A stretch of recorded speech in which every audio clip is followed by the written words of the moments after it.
Okay, so welcome everybody to our regular Thinking Thursday. And today we have a wonderful guest, Manisha Maheshwari. And she has been working in environmental sustainability um, from the last 35 years in India, Australia, and now Middle East. She's a mother of 2 adult kids and living with her husband in Dubai. Ma'am, please continue. Okay. And she's also a fashion entrepreneur and also a PLR learner. Very soon, she's going to become a therapist also. And she lives in Dubai. So I guess a lot of people who want PLR sessions can definitely contact her in Dubai. And so, Manisha, welcome. Good to see you. Namaste, ma'am. Thank you so Okay. much. Good to see you as well. So, yeah, I'm excited about the topic today. It's on karma and how the soul journeys um, in one's earthly life. So please go ahead, Manisha. If you have to show a PPT, then most welcome to do that. So over to you. Thank you, ma'am. I'm just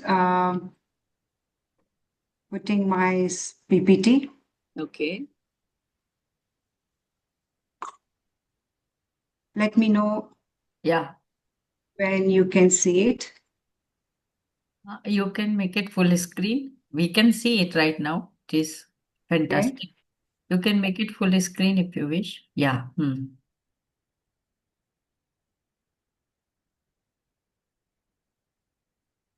What can you see? Because I can my see both. It's not so clear. okay, because I've got multiple screens, so that's what Yeah. trying to figure out. You need to do just PowerPoint show. Yeah, yeah, that's what I'm doing. But I think with the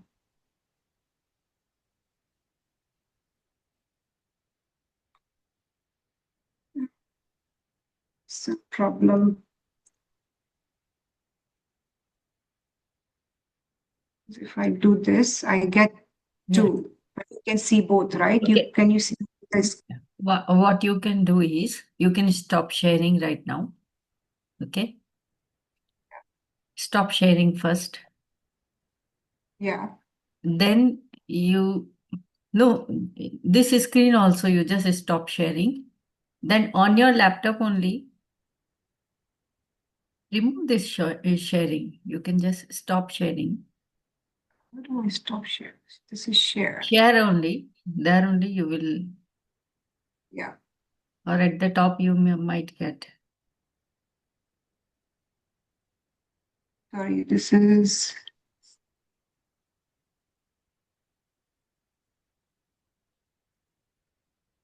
I just don't know how to stop share. At the top, maybe just see view screen, stop. Yeah. Did it stop? No.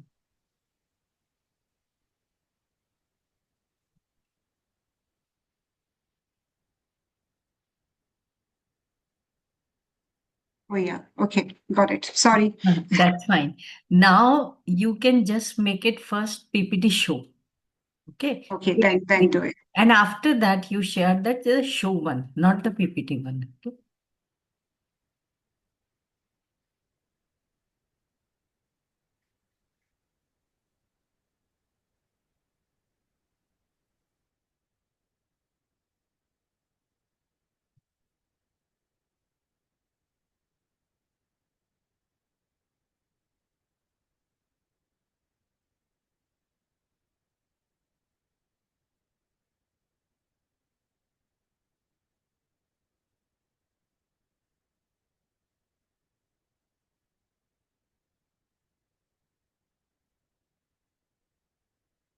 Or would you like me to do it?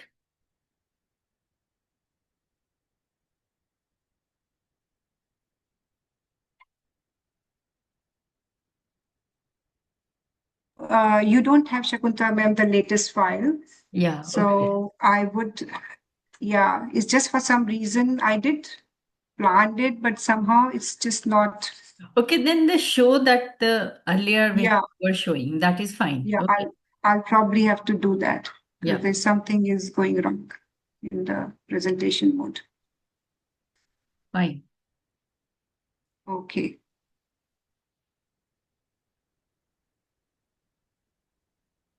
Yeah, I have to stop this also.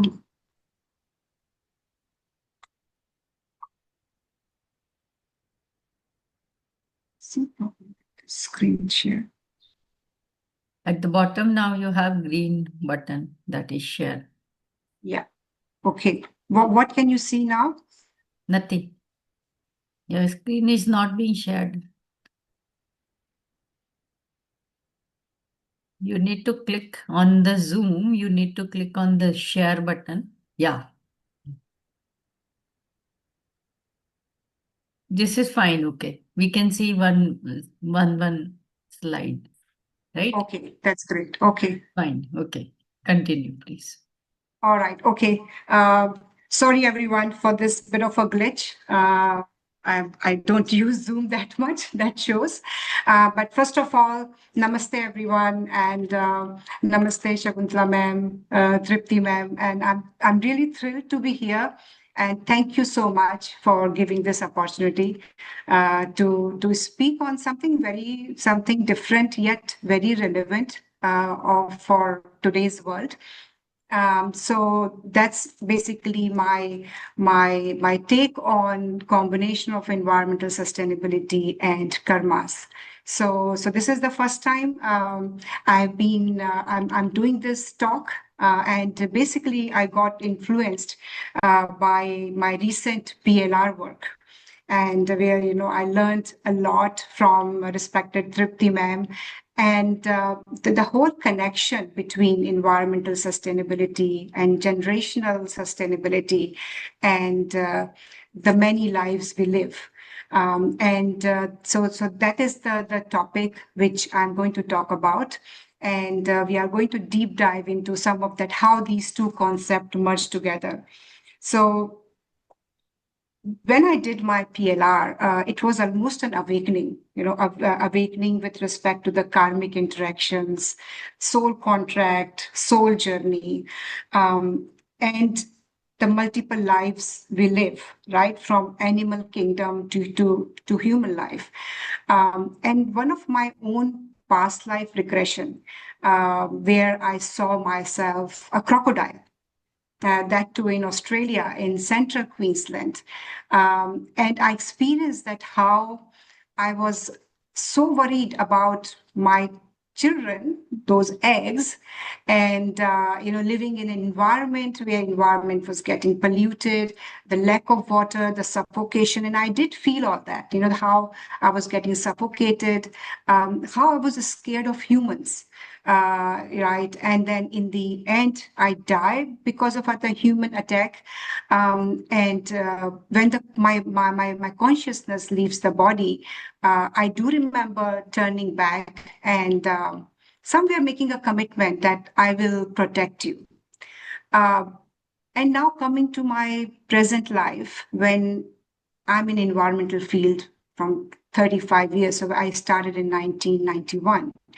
And that too in Australia. So my moving to Australia itself was a coincidence with my husband. And my first job was actually in the North Queensland with environment. And I'm before that, I was a civil engineer. So moving from there to environmental field, and then my first job being in the very close to North Queensland. Now I look back and I said, and because I always felt that the environment field has chosen me, I have not chosen this field. So somewhere it connects the dot, and it shows the power of once you start understanding all this karma connections. So that led me to think more of looking at environmental sustainability in an entirely different angle. And that's what I'm presenting today. And because I know everybody here is awakened and they understand this concept. So I feel that this is going to, make everybody probably and understand that connection between the environmental and karmic footprint. So the topic I'm talking about is returning to what we leave behind, in line with the PLR theory. Now, as I said, we want to talk about environmental karmic connection. So I'm going to spend more time in terms of what do I mean, right? How I'm making that connection.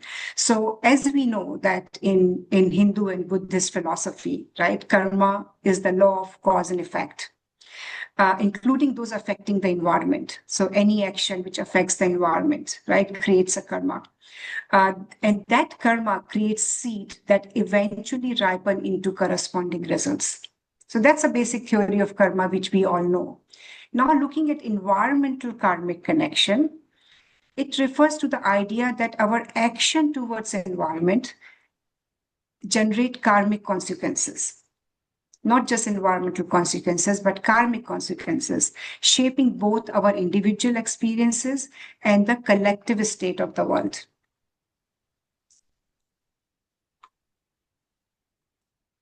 So why we worry about it? Like, what is there? So what's the impact on future? Looking at both the karmic connection, like karma and the environmental karma. So karmic philosophy teaches that our action today plants seed for the experience of future beings, including our own rebirth or our lineage. Environmental science, whereas, shows that today's action, like carbon emissions, which comes out of, say, for example, when we are driving car or burning fuel, plastic use when we use plastic bottle, say drinking water, plastic bottle, biodiversity, which is plant and animal species, and destruction of those species have long-term and often irreversible effect. So that is where that connection is. Like, what we do to earth, we do to ourselves, not only in this lifetime, but across the lifetime. So how does the environmental footprint and karmic footprint relate? So let's understand what is karmic footprint. And I think we all know here, but I'm just kind of talking about it. So it is the sum of actions seen and unseen that ripples across the time. And is in spiritual terms, it is the energetic imprint of our choices. From a legacy lens, it's what we leave behind, not only materially, but ethically and vibrationally. Now, coming to environmental footprint, which in the scientific terms we call aspect and impact. Aspect that are the parts of human activity that interact with environment. So, for example, we use water. Yeah, that impacts the environment. We generate waste. We drive car, so there is a car and the emissions from the car, the use of land for farming, building factories, having landfills, where we bury our waste. So all of it is creating the environmental action. And what are the consequences? So when we take an environmental action, we also have certain consequences or impact. So probably, the environmental impacts are more tangible than the karmic consequences. And those impact could be pollution, like pollution of air, water, which we are facing a lot in current world. Water scarcity. There are many parts of the world where water is hardly available, and people have to do a lot of work or walk long distances just to get some water to drink. Climate change, leading to severe natural events like major hurricanes and floods and landslides and so on. So let's kind of bridge these two concepts, right? And that's the topic what we are trying to explore today. It's let's understand the connection between environmental footprint and karmic footprint. So under the environmental concept, we have terms like carbon footprint, right?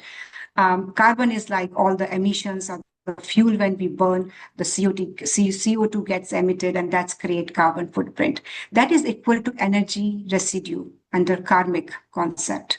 And what it means is every unsustainable act leaves a karmic trace. Pollution, right? Air pollution, water pollution equates to impurity of intent and action under karmic action. And what so basically what we discard outside affects our inner world.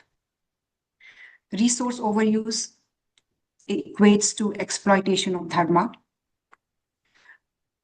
Basically, when we overuse our resources, we create karmic debt for future.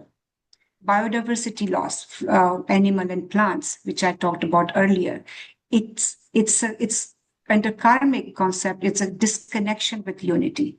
There's a concept of connectedness. When we harm others, we disconnect from our own soul because a part of the species get disappeared. Waste generation, which is equates to neglect of consequences under karmic theory. And what we throw away must return in some form. So it is going to come back to us.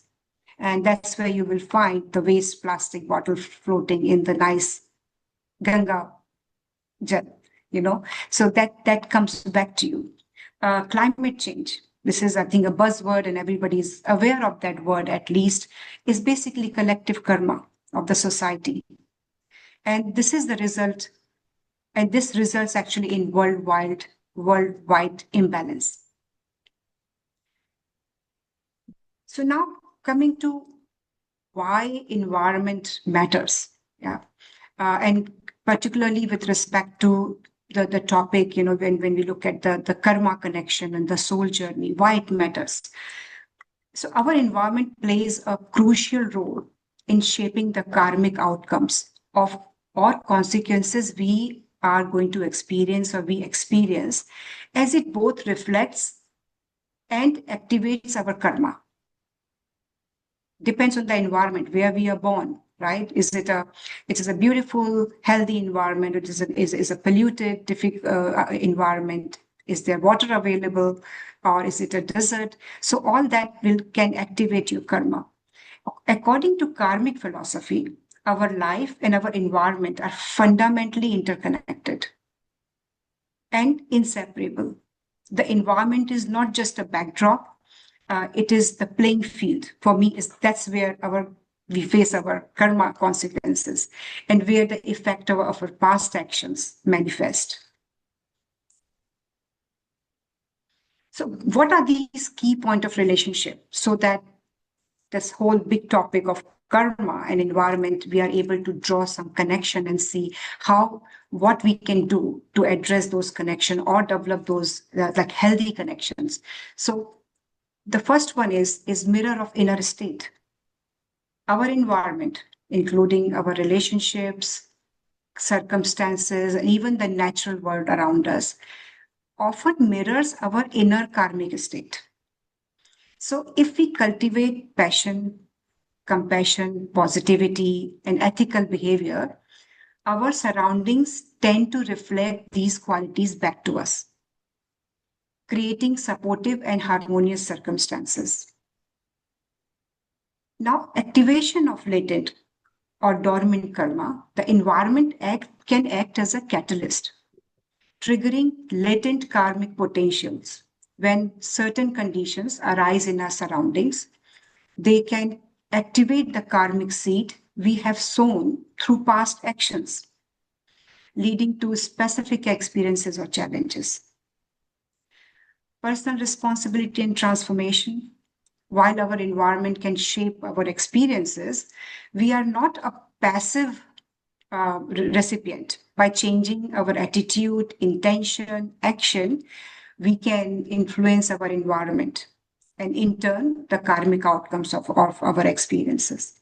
The principle empowers us to take responsibility for our life and our circumstances. I think that's the key message. We want to build while we are connecting the dots between karma and environment. Collective karma, I think that's something we discussed, I mentioned even earlier. Karma operates not only on an individual level, but also collectively. And our environment is also shaped by the collective karma of our family, community, and humanity as a whole. So large scale environmental problems can be viewed as the ripening of collective karma, resulting from the accumulated action of many people over time and over lifetimes. For example, environmental degradation or social disharmony can result from the collective actions of many individuals, affecting everyone within that environment. So what are what are the specific environmental relationships right here? So one is environmental stewardship. And this is again a word which is very common being used today to drive action, particularly by a lot of big companies, corporates, government. So what is environmental stewardship? Action that harm the environment, such as pollution or overconsumption of resources, generate negative karma, which can manifest as personal or collective suffering in future. Conversely, caring for environment, and that's where the environmental stewardship comes. You know, if we become environmental steward, if we adopt environmental stewardship and care for the environment aligned with positive karmic principle, okay, this will benefit both us and the larger world.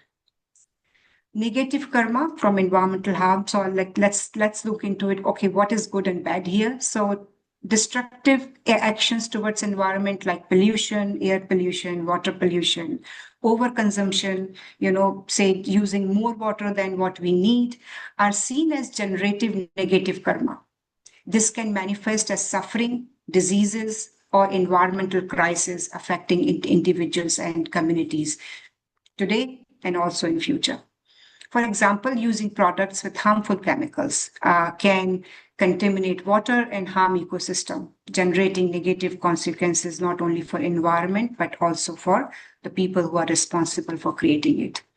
Whereas the positive karma from environmental care, it's mindful and compassionate action, such as choosing eco-friendly product, conserving resources, using less than what you need, being minimalist, or supporting preservation, create positive karma. These actions contribute to environmental health, benefiting both the person responsible and the broader community. Now, coming to the sustainability of planet, right?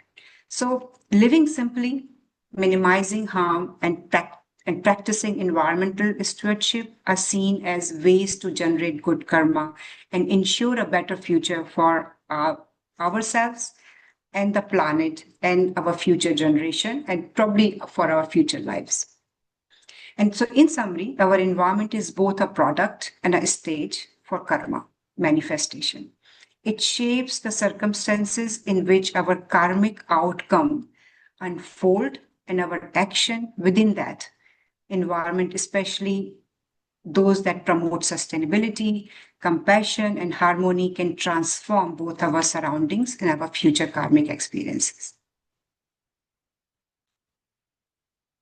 Shakuntala ma'am, I'm not able to see the comments. So if there's anything, you can disturb me if I'm going too fast or.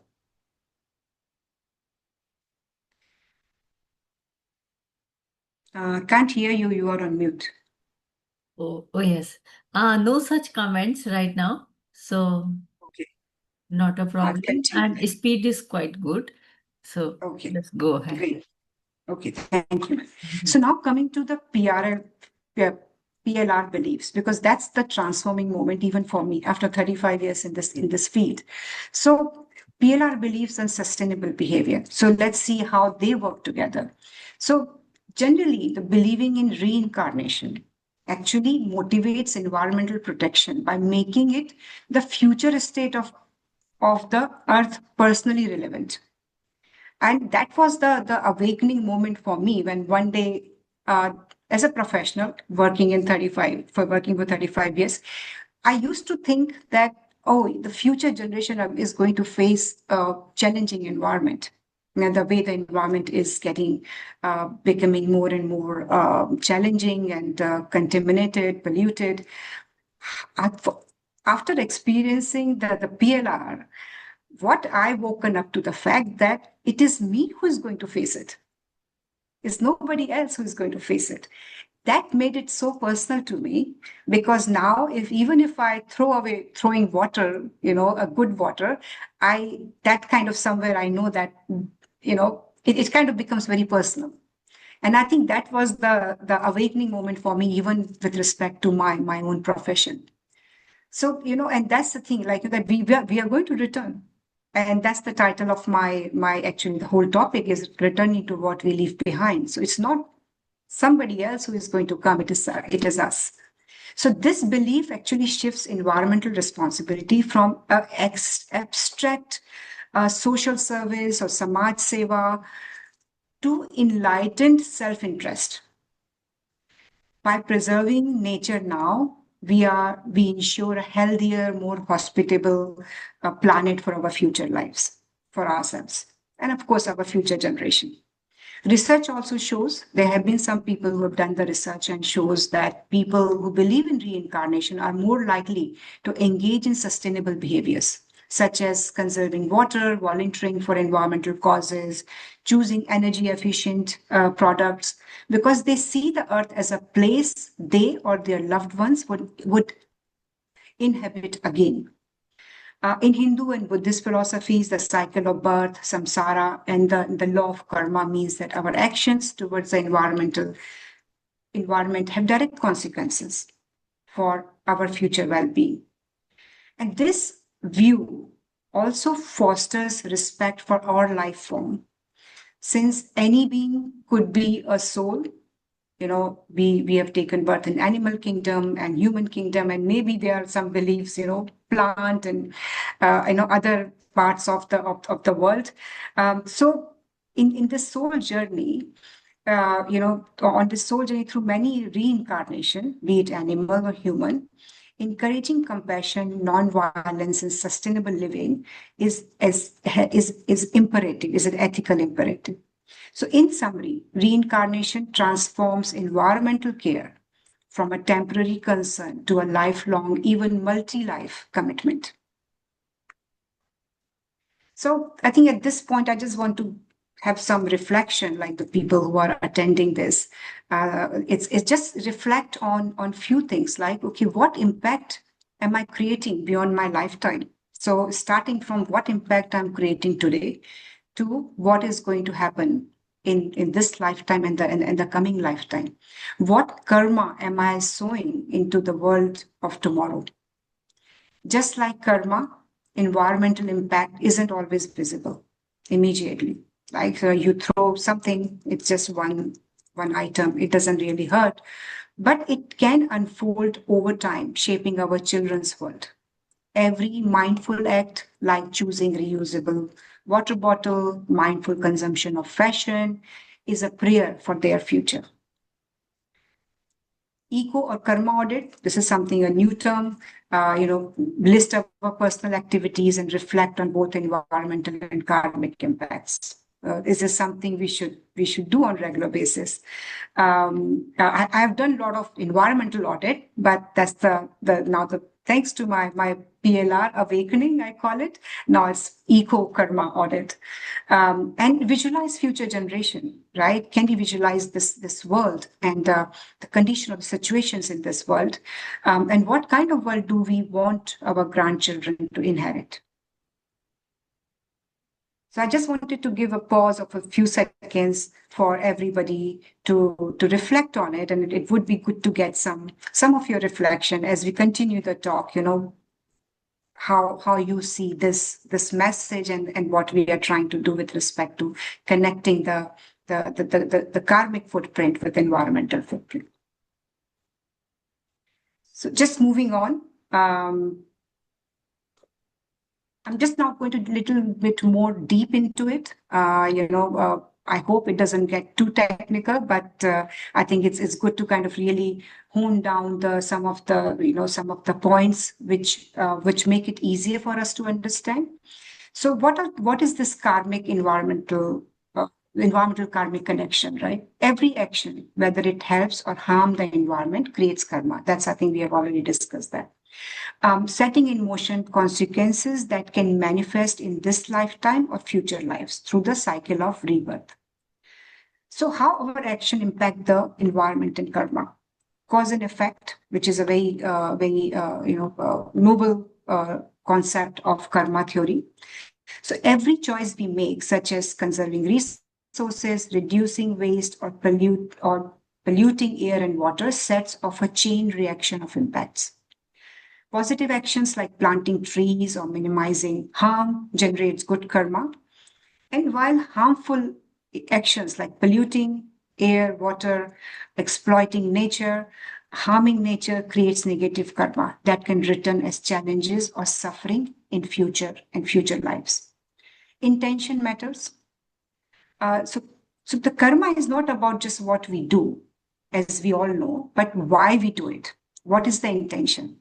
Actions done with genuine care for the environment and other creates a stronger positive karmic effects. Ripple effect. Our action influence not only our karma, but the actions of humanity around us. Almost like when you throw a stone in the pond, the ripple effect goes. And if multi people throw the stone, the entire pond will get disturbed. And and if we help foster a sustainable, healthy environment, we contribute to positive collective karma. And that's the ripple effect leading to collective karma. And that collective karma can support our collective well-being and future experience.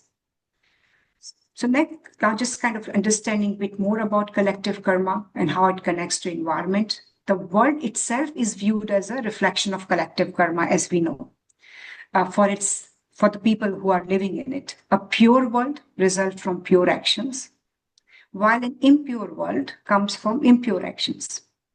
For example, burning fossil fuel, which we are diesel generator and cars, which we are using. So burning fossil fuels not only causes immediate harm, like air pollution issues and so on, but also sets in long-term negative effect, like global warming, which everybody I'm sure is heard of this term, which future generation will inherit. Interconnectedness. This is something I spoke earlier. This karmic. So the karmic web is not just about human, right? And I know once Shakuntala ma'am, you taught us Panchatattva. Yeah. So it's not about human, but it extends to all living being, so animal, plants, and the natural world, Panchatattva, right? Akash, Vayu, Agni, Jal, Prithvi. And that's connectedness, and that this is which emphasize that how all of us are interconnected, how we are impacting each other and benefiting each other. So mutual influence and survival, and it's basically an influence and dependency for survival, right? We depend on Vayu, but however, to inhale, to live healthy, but at the same time, our action impacts Vayu. And similarly, like water, air, sky, and that's environment. Even the technical definition of environment relates to all of this. So cycle of rebirth, the consequences of our environmental actions may not always be seen immediately. And that's something, like I said, that was a waking moment for me. They can carry over into future lives, influencing the circumstances we are born into, the environmental challenges or blessing we encounter. So you'll see there's sometimes that there are countries where water is scarce. You find people have to walk miles to get water. There are some countries which have got beautiful waterfalls, clean water. In terms of food safety, right? There are some countries who have fertile soil, and whatever they grow come out beautifully, and that local food is available to everyone. But there are certain kind of soil you cannot grow anything, right? The groundwater could be full of chemicals in certain areas, and so it depends. Depending on the karma, our soul can choose to take birth in selective environment. So again, in essence, karma teaches that our choices, right, however small, shape the world we live in. And by acting responsibly towards the environment, we both improve environmental health and create positive outcomes for ourselves and future generation. Our treatment of the environment is not just a practical or ethical issue. I think it's also a spiritual one. The connectivity with karma really shows us that. It has far reaching karmic implications for both individuals and the planet as a whole. Now, I think we have understood some background, we have got it. So, what we can do? So, what is the personal accountability here? As we discussed, intention matters. So, take actions with the intention of kindness and stewardship towards the environment, generating positive karma, leading to beneficial outcomes for both ourselves and the planet. Like, be aware of the actions rooted in greed or carelessness when it comes to resources or wasting resources, such as overconsumption of pollution, accumulative negative karma, which can manifest as environmental degradation and its associated problems. Ripple effect, as I talked about, even a small positive action, what we take, like recycling or supporting conservation effort, can inspire others and create a chain reaction of good karma. And same time, negative actions, even if seemingly insignificant, can also spread harm. You know, if we throw one waste items on the road, like from the car, and it's just one bottle. But imagine if there are 1,000 cars go there and everybody is throwing one bottle, you have got now the entire road littered with wastewater bottles. So this is how the collective, the ripple effect happens. Collective responsibility. I think we just have to be aware that the power of our action, not just as an individual, but as a collective growth. And when many people act responsibly, like the other example of throwing bottle in the car, if we go the opposite direction, many more people effect responsibility, creates more cumulative positive karma. Accept personal accountability. And I think that's the baseline. It is not up to a government to do something. It is not up to a company, large company to do something, but it's each and everyone of us. We have to accept our personal responsibility of looking after our environment by being mindful and intentional in our daily choices, such as reducing single-use plastic, conserving energy, supporting sustainable products. We directly contribute to a healthier environment and generate positive karma results in future generations. So in summary, karma teaches that our actions motivated by awareness and compassion have a real and lasting impact on environmental health, both immediately and in the long run. Personal choices, again, what can we do? So our daily choices are going to shape the karmic and environmental karmic effect and consequences. So everyday actions matter. So simple choices like using a reusable bag, opting for public transport where you can, where the weather and the safety concerns allow you to do that, or choosing eco-friendly product. So when we go to the market, we make ourselves aware of the labeling, buy in bulk rather than a small packet, so you will reduce packaging. And all this will help us in generating positive karmic energy. Now, negative actions, what we shouldn't do is using single-use plastic, something which you use once and then throw away, or anything which is single-use for that matter sometime. Supporting unsustainable brands, which we are aware nowadays. There are a lot of media which talks about that. I think we just have to become more aware and minimize our support to those brands. Wasting resources, which is going to add to environmental degradation, and this all will create karmic consequences and basically a climate change or resource scarcity. Collective impact, while again, the example I gave, while one person's action may not be significant, but as a society, when we take action, we can make a significant difference. influence and inspiration.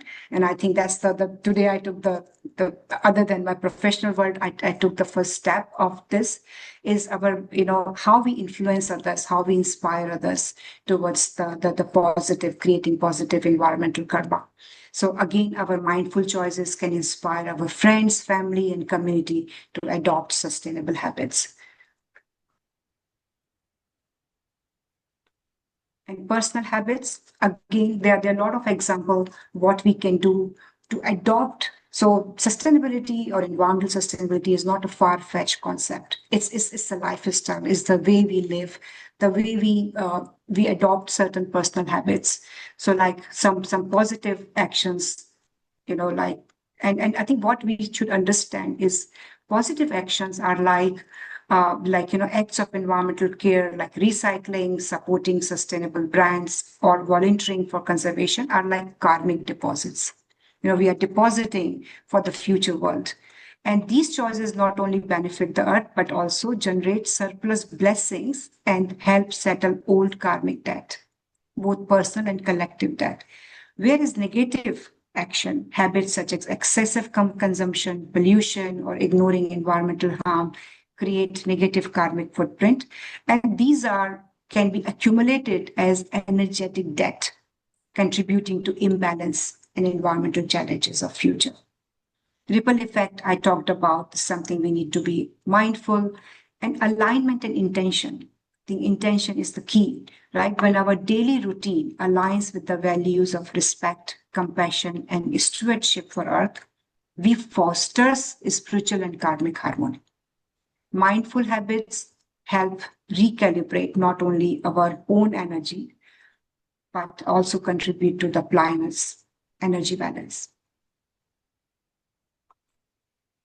And I think as I'm closing the session, there are a couple more slides left. Our attitude. So I think with intention, the attitude matters. And once we get the right attitude, these things are not added on as like we don't have to remind ourselves to do something for environment. It becomes natural to us. This is part and parcel of the way we live, the attitude. So, and that's the attitude towards sustainability. So which significantly impacts the earth karmic flow, because according to Buddhist environmental ethics, every thought, intention, and action is part of an interconnected web of cause and effect, which is we call karma. And when we adopt a mindset rooted in sustainability, compassion, mindfulness, we generate positive karmic energy. And that benefits both the environment and all beings who depend on it. Interconnectedness, understand the principle of dependent origination, which teaches that nothing exists in isolation in this world. Yeah. Non-harming, the whole concept of ahimsa, by choosing to minimize harm, reducing waste, conserving resources, supporting environmental protection of various species, we plant seeds of positive karma. And these actions lessen suffering, it will end up lessening suffering for human, animals, and the planet and restore the karmic balance. Compassion and loving kindness towards the environment, mindfulness and detachment. And that's again a very beautiful concept, being mindful of your consumption. What are we, how much? And I'm one of them. Like, this is something in my recent spiritual awakening. I'm realizing the areas where I'm not mindful or mindfully consuming more rather, and letting go of excessive material desires, which lead to a simpler, more sustainable living. This not only reduces, it will definitely reduce my ecological footprint, but also aligns my energy with the well-being of the earth. So again, I think in summary, I would say this is something if we can internalize these things as in our attitude, this fundamentally not only makes us a compassionate and mindful human, but also a savior of environment or the protector of environment. So again, I'm coming back to that reflection slide, but this time take action. What can we do? There are many things. So I already talked about it, visualize your future generation. You can do an affirmation there are many environmental affirmation. We can, and take the affirmation like, may my action today lighten the burden of those yet to come. Uh, there are many, I will not probably go, I don't know how much time I have, but there are a lot of actions which we can take, as I wanted to finish my talk with some tangible action we all can take. So I'm going to go through some of them. So like save water, I've taken this example many times, simply when we are using brushing teeth, taking shower, be mindful of how much water we are using. In a very typical, I think something to be also mindful, especially say in India, where we do have help at home. And when our helpers come for cleaning, they are not mindful.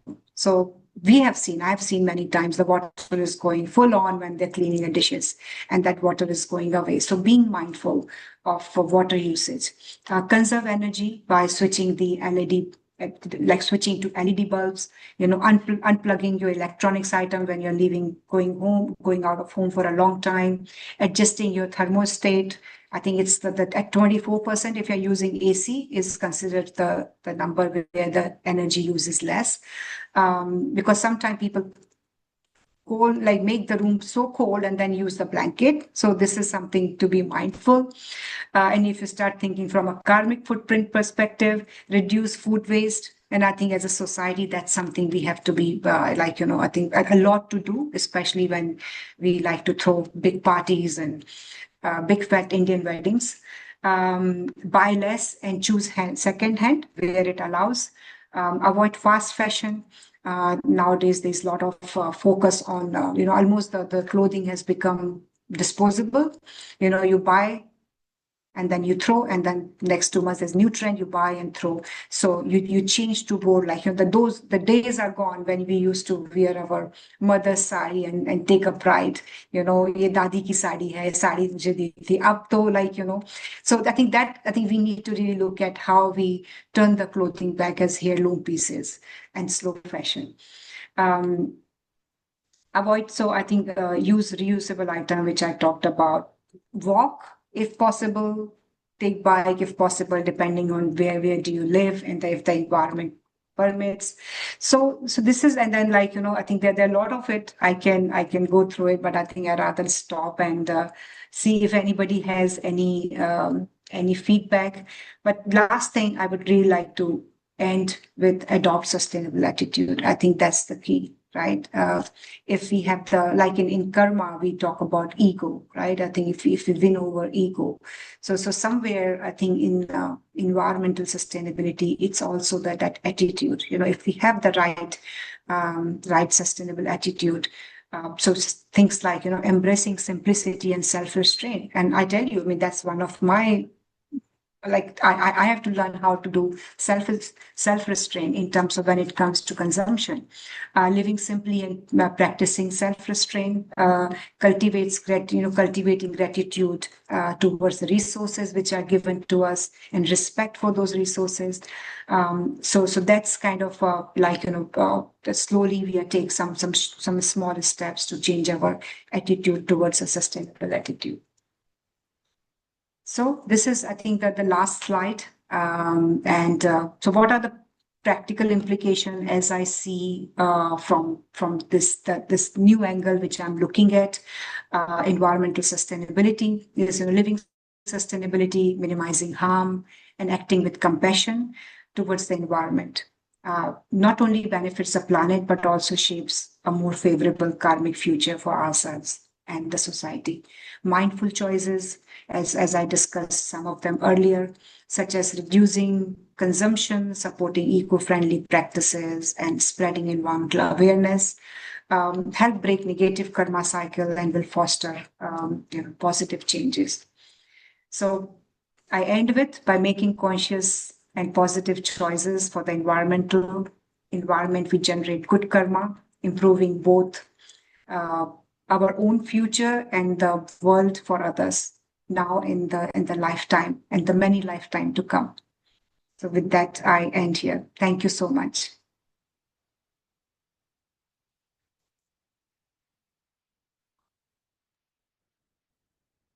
Shakuntala ma'am, you are on mute.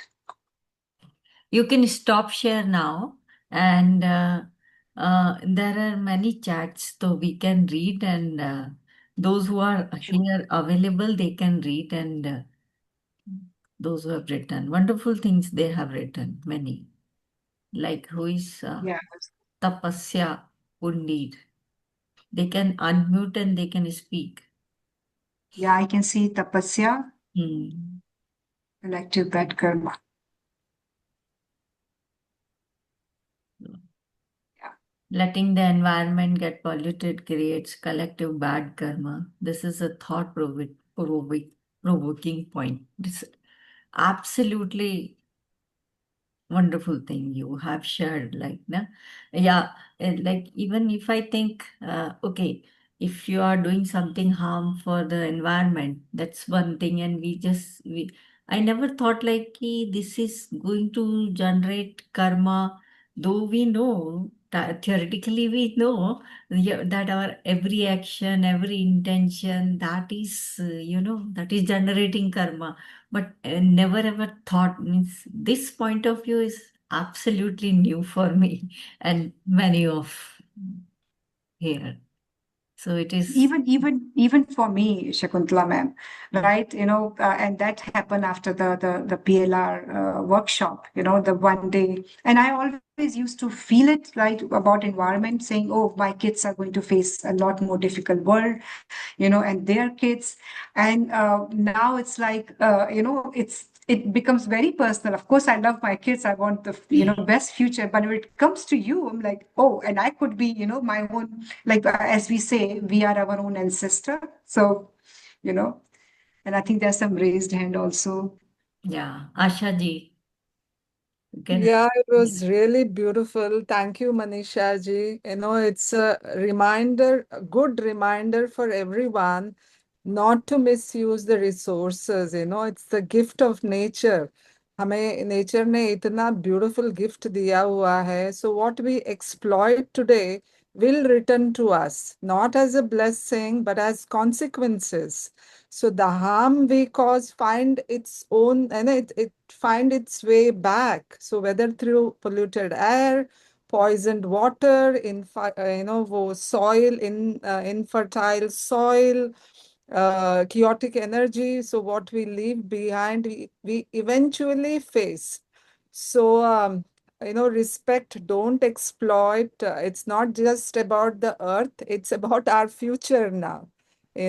So beautiful. I just loved it. Thank you, Manisha ji. Thank you. Thank you, thank you, thank you so much.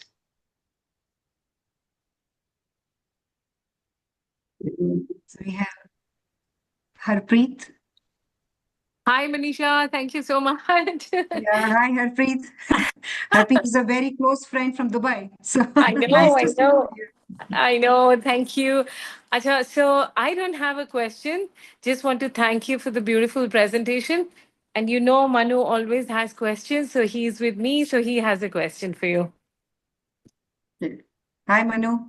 I uh, I will not put on the video because I'm wearing an eye patch after my cataract surgery today morning. So I have two interesting things actually. One is I will say if I sum it up, it's gut churning. That is the whole presentation is very gut churning. When I say gut churning, actually there is a lot of urgency. I can feel it. So what do I do with this? So my suggestion to it is that we all are a very wonderful group of people here. Maybe we take this further, from here and actually try to bring more objectivity in this whole idea and put it forward because I think this forum here is will be one of the most enlightened actually to come together and discuss it and go through this whole idea, and then we also can contribute in a very positive way. So I would like to participate in that. That is point number one.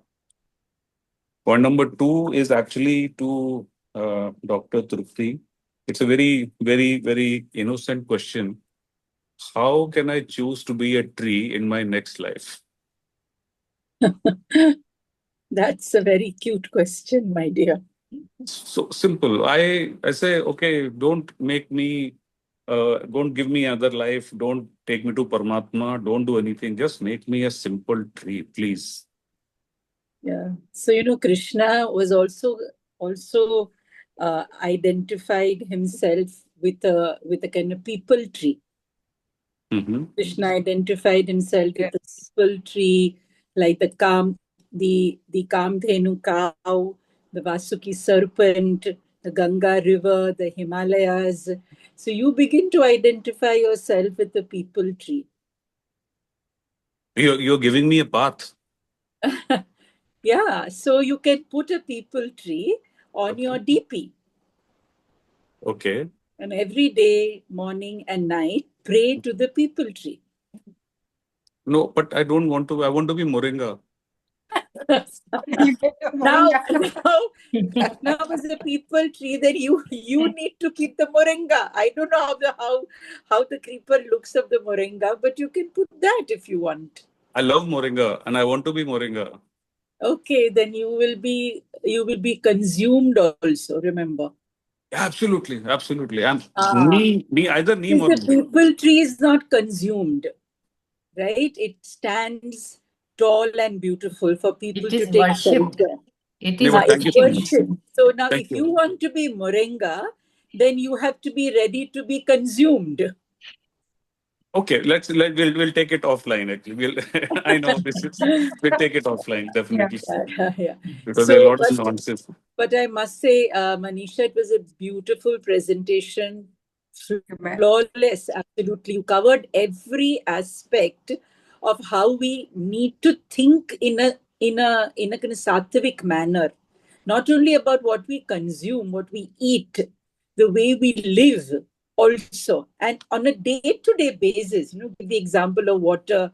You gave the example of plastic being thrown out of the window, which is such an uh, unconscious, spontaneous reaction, especially in India.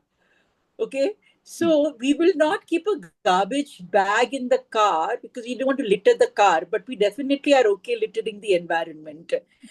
So many things. I mean, spitting of pan. I mean, this is such a regular thing that we watch. I remember the other day I was in the auto rickshaw and the auto rickshaw wala was slowing down. I said, "Kyun? Why are you slowing down?" He said, मुझे मुझे पान थूकना है. I said, पान तुम खाते ही क्यों हो पहले? हैं? Yet you want, so I gave him a little 2 minute lecture on how pan can cause you throat mouth cancer. He said, अरे मैडम ठीक है ना, अभी मरना तो है ही एक बार. मैंने कहा नहीं नहीं, तू बार बार मरने वाला है, एक बार नहीं मरने वाला. So we had a little conversation which he laughed over, obviously. But I tell you, Manisha, it was a concise and fantastic slide, fantastic presentation. And I think we all need to think about this. Seriously, we need to think about this. Okay, we are all past life regression therapists, most of us here, and we really need to take that in our mind that we are going to come again and again and again, and the world that we are going to come again in, um, I hope it's going to be habitable for us. So Yes. yeah, Yeah. fantastic, Manisha. I loved it. I really loved it. Yeah. Let the And others thank you, ma'am. respond. This awakening after 35 years of working in that field has happened because of you. So it's like, now it has a completely different meaning even to myself. That's so beautiful, Thank you. Manisha. That attending for 7 days changes your perception for Yes, the last 35 years. I think it's phenomenal, Manisha, phenomenal. it is. And I'm hoping that you will write a book on environmental sustainability and karma. I think it's a fantastic topic to be taught at the school level. बच्चों को Yes. सिखाना ये बहुत जरूरी है, that आप जो कर रहे हो, little things that you do, are going to have a consequence in your own life. But I just love the idea also. I love the presentation, the slides, everything was fantastic. I think it just reflects, Manisha, your dedicated, committed involvement in your work. because you're thinking about your work in a deeper manner. How many people here think about work at a deeper level in a profound manner? Most people just work, like a vocation. I would say 35 years you had a vocation, now you actually have a profession. So with passion. Yeah, absolutely. So Yeah, that's I right. love this. It has invoked an entirely different feelings in me. You know, now I Awesome. know the purpose of my life, right? Almost Yeah. like why this profession chose me. As I said, this I actually I graduated as a civil engineer, and then coming to environment, which is like I remember first semester, I'm like totally lost. What am I doing in this class? And now somewhere I get my answer, right? That why I'm here. Thank God you saw yourself as a crocodile. Imagine what happened. What Yes. what did the crocodile do to you? Changed your perception. Imagine. Yes. Awesome, Yes. fantastic. Okay, there are others who have put their hands up to respond. So please go ahead, everybody. Ashish, you can unmute. Yeah. Thank you, Manisha ji. It was an eye opener, and you have given a new dimension to the fact what we are going to do. It is a very simple thing, but a very large effect on life. Thanks very much for opening a new portal. Thanks. Thank you, Ashish. Thank you so much, Manisha. Priya here. Priya, Hi, Manisha. And it's a wonderful session. और ये एक ऐसा subject है जो मेरा बहुत प्रिय subject है. अम, आपने कार्बन फुटप्रिंट्स की बात करी और मैं जनरली जब भी कोई पेड़ लगाती हूँ या कोई भी पौधा लगाती हूँ तो मैं उसको कहती हूँ carbon footprint eraser. very good. That's ये हमारी जो छोटी छोटी कोशिशें हैं कि आप एक वाटर बॉटल आप जो लेके जा रहे हैं प्लास्टिक की ना लेके जाके आप एक स्टील की वाटर बॉटल अपने साथ में कैरी करिए. जैसे कभी भी कुछ ऐसी जगह पे जाना होता है जैसे भंडारा या कुछ भी इस तरीके का होता है तो मैं अपने एक बैग के अंदर एक स्टील की प्लेट लेके जाती हूँ अपने साथ और मैं उसी में खाती हूँ.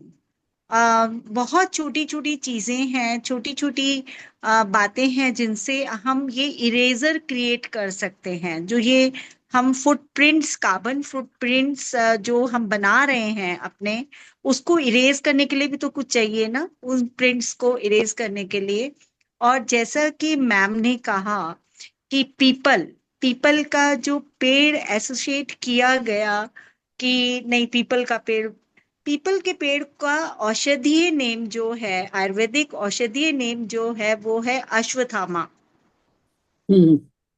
जो कि कृष्ण से आप देखिए कृष्ण की पर्सनालिटी एंड अश्वत्थामा दोनों एक अलग वो हैं लेकिन अश्वत्थामा को एक पूर्ण जीवन मिलता है. मतलब जो एक लॉन्ग लाइफ वो कहीं पे भी उग सकता है पीपल कहीं पे भी उसको किसी तरीके के एनवायरनमेंट की जरूरत नहीं होती. वो अपनी तुलना कृष्ण ने पीपल से की है कि मेरी तुलना पीपल से की है. मेरे को कोई किसी चीज से कोई प्रभाव नहीं पड़ता मेरे को जहां उगना है मैं वहां उग जाऊंगा.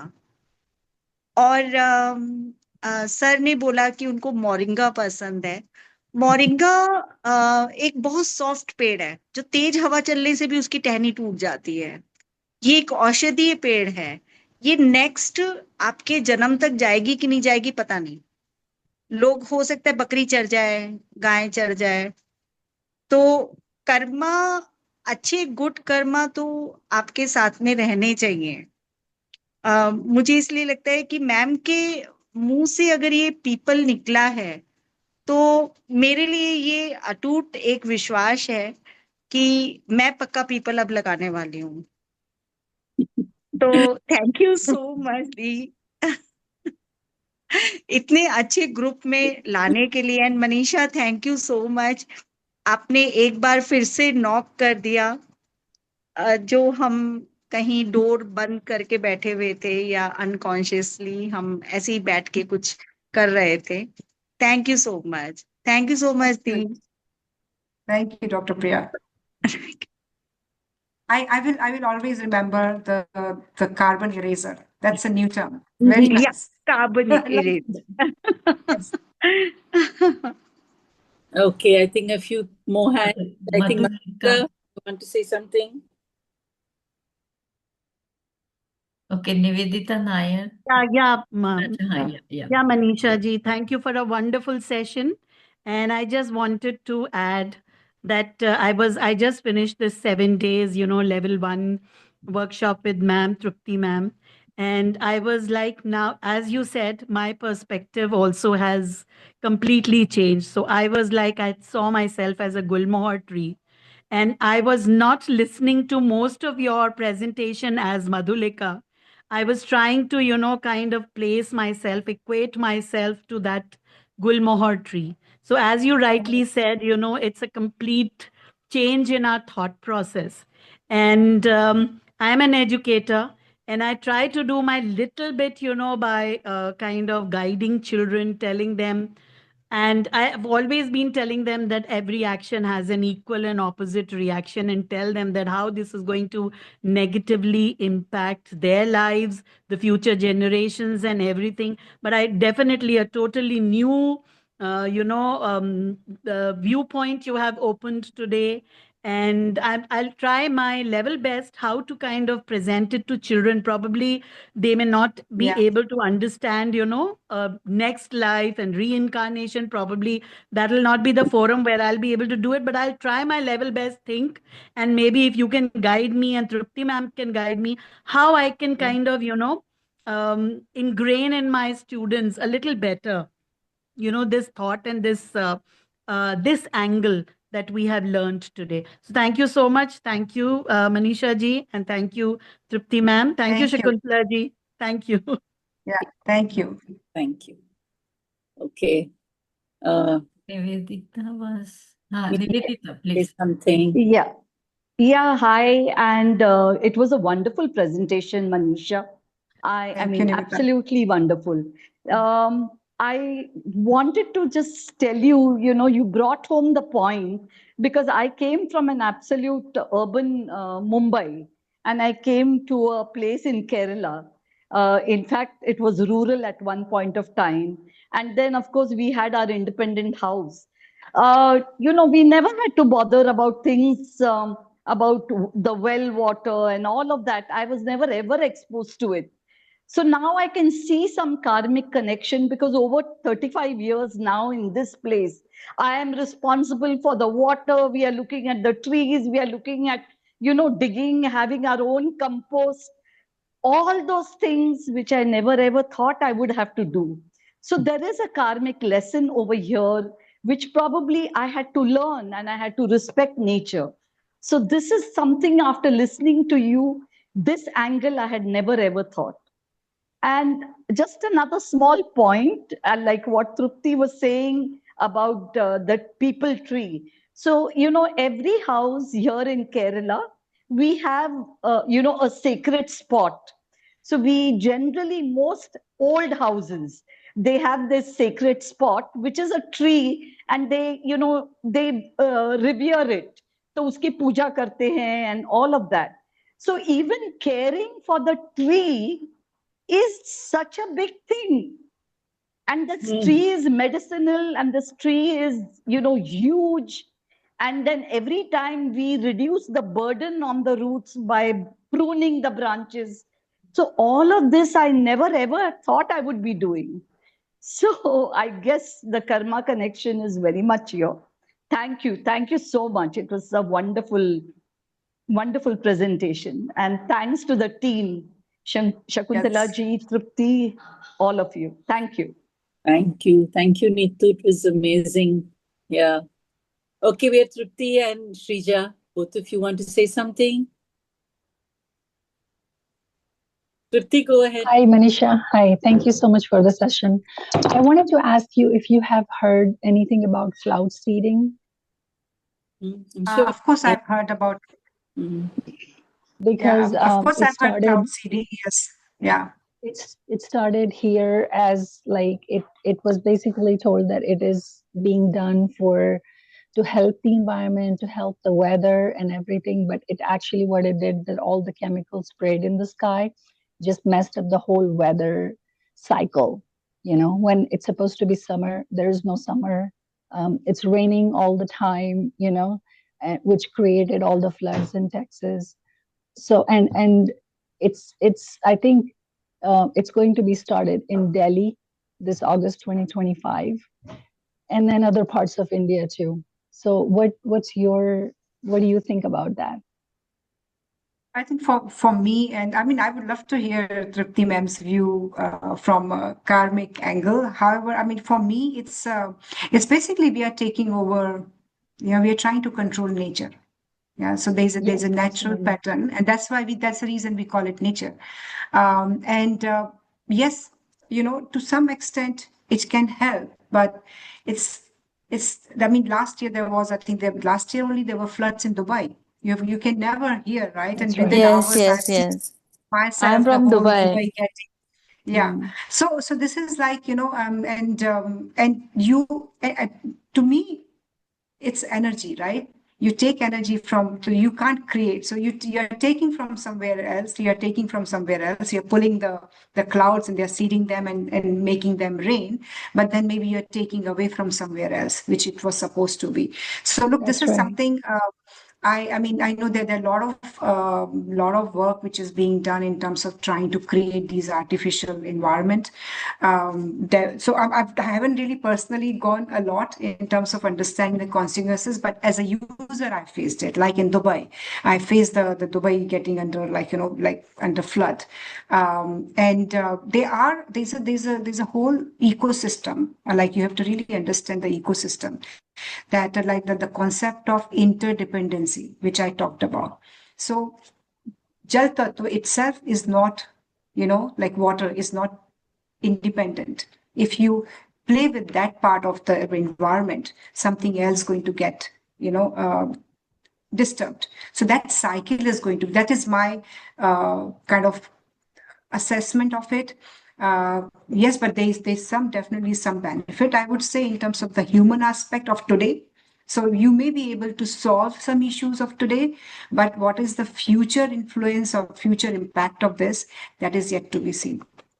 So I'm really not in favor right now, because I feel this is going to disturb the natural cycle. So, Absolutely. but I just want to say that the earth today is in a very rajas mode. So you have the sattva, tamas, and the rajas. So the earth is in a very rajas state. Okay, because you can see a lot of movement, activity, agitation, right? So this is also part, and Manisha, you also spoke about the ego coming in the way, right? So man believes he can make and do anything. Just because he's created a smartphone, now he thinks he can even create rain. Tomorrow he will think he can create something else, so this is the problem. No? His ego is all in the very activity rajasic mode today. So that is why everything you see is moving fast. Whether it's, let's say, kind of technology, you think of, let's say, relationships which are breaking, and then another partner and another partner. There is so much of movement in the mind of the man that he thinks he can do anything and everything. This false ego is actually going to lead to a downfall. But by the time man wakes up, I don't know what's going to happen. So we all here in this little tiny Zoom community need to understand this, that we need to not be in a constant mode of agitation and doing. We need to relax, think about what we are doing. I think this whole presentation is about taking a pause, just reflecting what Manisha has said today, and see how we can be in a very sattvic mode instead of this activity rajasic mode. I think this is how the world is going. But like I always say, if you want to be part of Noah's Ark, then you will have to be in a sattvic mode. So if you That's so want to nicely be part explained. of Noah's Yeah. Ark tomorrow, then you have to be in a slightly relaxed mode. And what Manisha said, so many things, Manisha, you said about consumeristic attitude. No? Well, buying more and more things. And like what Ashaji said, even what the others said about, the bottle, the plastic. We don't need to carry a plastic bottle, carry a steel bottle. I think in school especially, I think all children carry steel bottles. In schools, the Examanata, when we were in school, we had a water bottle which was plastic because plastic had just possibly come in at that time. So when everybody wanted a colorful plastic bottle, but today, at least in the school I am attached to, everybody carries a steel bottle. Even the little ones carry a steel bottle. So in our way, we're doing everything that we can. But children, because they're going to be tomorrow's adults. So I think, Manisha, your presentation is really fan thinking, about according to what they can understand about actually living. Yes, school is a no plastic zone. Yeah. So, but Madhulika, you also have these plastic folders, you have these plastic files. Many things we do have, that cardboard So much. files Yeah. जो एक जमाने में हम सिर्फ cardboard use करते थे ना, वो अभी नहीं है. बच्चे generally plastic ma'am files use करते हैं. नहीं मैम, हम What लोग about in कोशिश your करते school? हैं कि हम लोग कोशिश करते हैं कि we use cardboard files only, and हाँ, we अभी kind of integrate it with their SUPW kind of a thing, where they make हाँ, samples with jute and cardboard and all those things.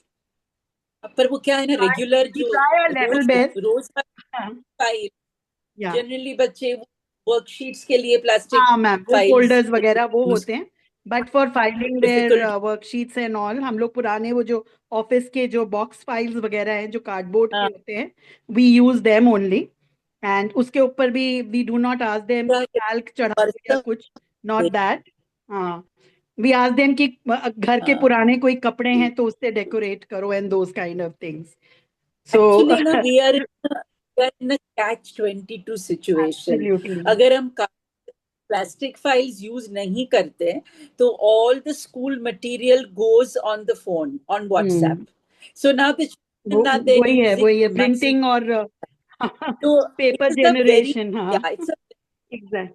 difficult time parents and teachers, किस तरह से इस चीज को किया जाए. Otherwise all screen time because the notes go on Yeah. WhatsApp. One तो ये बहुत very difficult. small effort I tried to make was हाँ, all the worksheets that we are using after हाँ, the exam gets over and children have those worksheets. Basically, till primary grades, they have correct, worksheets. So correct. the reverse side is blank. So हाँ, after the exam is over, we just preserve it and then I get it spiral binded and then I give it to the teachers to do their rough planning and all those things. yeah, So that's true. at least one side is not going waste. At least that is being used. I think Because it's I a good. remember my father, he used to Hmm. keep a paper knife and jo envelopes aate the. He used to tear that also, and he used to make his notes, हाँ, rough notes. Correct. So I think that's what I feel, that thoda sa we make our conscious contribution, बहुत थोड़ा फर्क पड़ेगा, but फर्क तो पड़ेगा. I think schools बहुत कुछ कर सकते हैं, बहुत कुछ कर सकते हैं. School Exactly. a lot. I mean, I remember till my 8th standard, I used to study through kind of second-hand books. In Santa Cruz, we had a second-hand book का store, जहाँ पे जाके हम second-hand books लेते थे. Till my बिल्कुल 8th ma'am, grade, बिल्कुल. I took second-hand books. This needs to be Absolutely. encouraged, which is not being encouraged by parents. I don't know बिल्कुल. if second-hand bookstores are even there to. No. I think they've gone. So that is, ma'am, a big nexus of publishers, and I हाँ, mean, let's not go that way because वो तो बहुत ज़्यादा.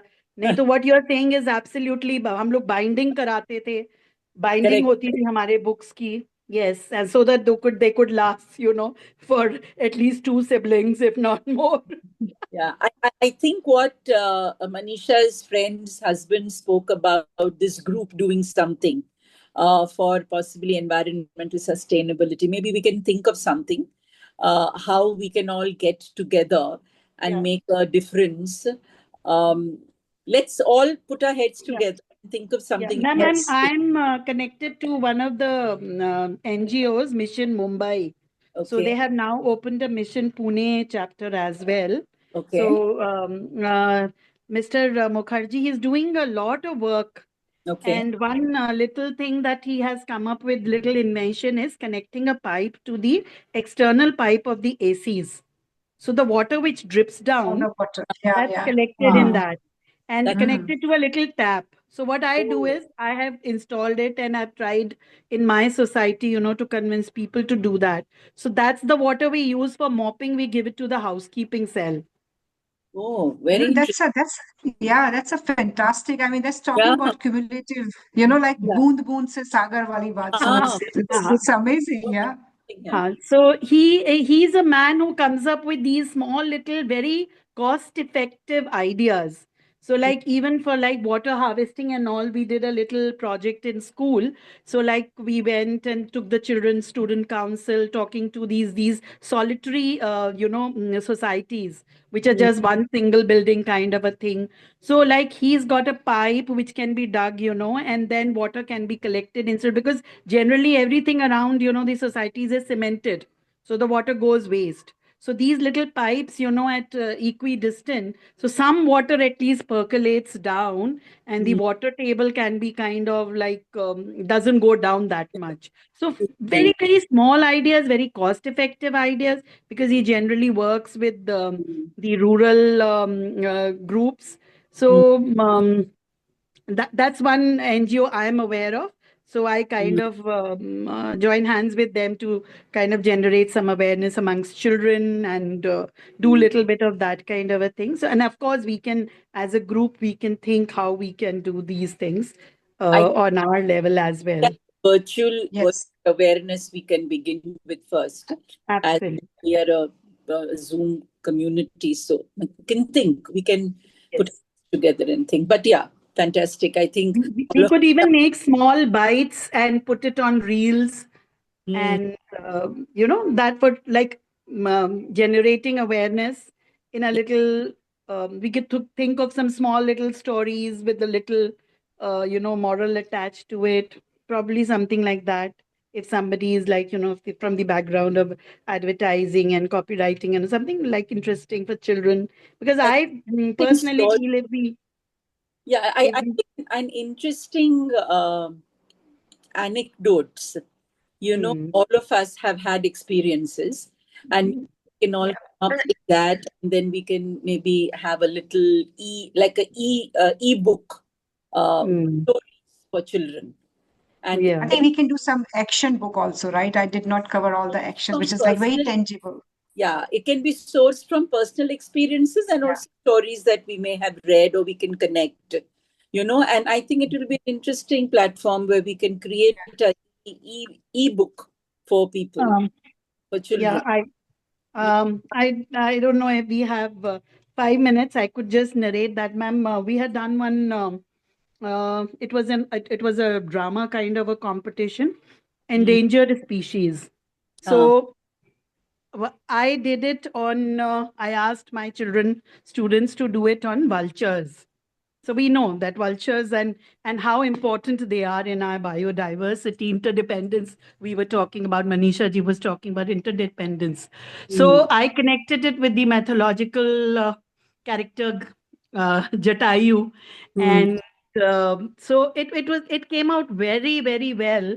So mm, kind of making them understand that we always knew the importance, and somewhere we've gone haywire, and now what is being done and how we need to contribute more. So uh, like in Nepal and all, there are like they have the vulture restaurants and all, where good. they try to give them, feed them only on paracetamol free carcass and all those things. So these kind of things which are not very very popularly known, probably we could bring in that I ebook think that you it's are a very good suggesting. idea. I think it's a very good Collection idea. of I loved it, yeah. So we Yeah, yeah, can all think of this because it can be a very creative thing for all of us. And yes, yes. something that we can also do some research on and, and then put it all together. I think it's a super idea. Very nice. My Yeah. God, Manisha, your presentation has got everybody thinking. I know. No, this Thank is this you, is ma'am. great. This is like absolutely I feel like I'm watching a dream. Today is Completely all this actually thing. today is actually Thinking Thursday. We are all thinking Very about it. thought-provoking. Na, Very Antaji? Lovely. Very helpful. Environmental Thinking Thursday. yeah. And just to connect to that, na, like if you remember, there was a talk on Ram Rajya earlier on Thinking हाँ, Thursday. Hitesh So में तब हाँ, क्या होता था, time से जितना बारिश होना है उतना होती थी, और जब होना है तब होती थी। बिकॉज एट दैट टाइम सब लोगों का जो फ्रीक्वेंसी फ्रीक्वेंसी और मेंटल जो फ्रीक्वेंसी जो इंटेंट था वो प्योर था, सात्विक बिल्कुल था। तो नाउ ऐसा नहीं है कि ये जो एनवायरनमेंट हो रहा है इससे हमको प्रॉब्लम नहीं हो रही है, because of her it's not only the environment which is polluted, it is also the thought which is polluted. Okay, बिल्कुल and because of that आज ये जितना फ्लड आ रहा है या जो फायर लग रही है, जो भी जंगल में आग लग रही है, या जो कुछ भी कैलेमिटी हो रहा है, that is because of our own collective consciousness वाला थॉट, बिल्कुल उसी बिल्कुल से है। और राम राज्य उसी से ही था, सबकी अच्छी प्योर थॉट थी, तो everything was exactly ma'am. Falling. Balance thoughts थी, बैलेंस Well, थॉट्स थी। yeah. अभी तो बैलेंस जो है वो टिल्ट हो गया है टुवर्ड्स तामसिक थॉट्स।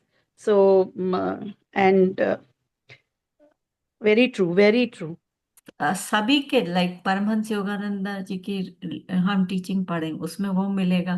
नील डोनाल्ड वॉश अपनी सारी कॉन्वर्सेशन विद गॉड बुक में यही सब लिखता है। हर हर जना यही बोल रहा है, बस हम सुन नहीं रहे हैं। अब मनीषा जी ने बोला चलो है, अब हम मनीषा सुनेंगे। ने थिंकिंग तो स्टार्ट कर दिया है बिल्कुल। now we have to pursue and put our intent and let's come up with something interesting.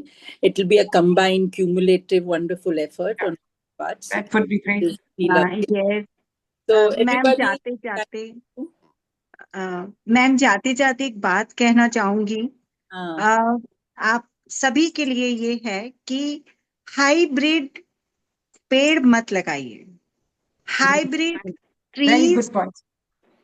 बिल्कुल नहीं लगाइए, हम्म क्योंकि उससे जो फल आएंगे, फल तो बहुत सारे आएंगे, लेकिन उसके जो बीज होंगे उससे अगेन नया पौधा नहीं बनेगा।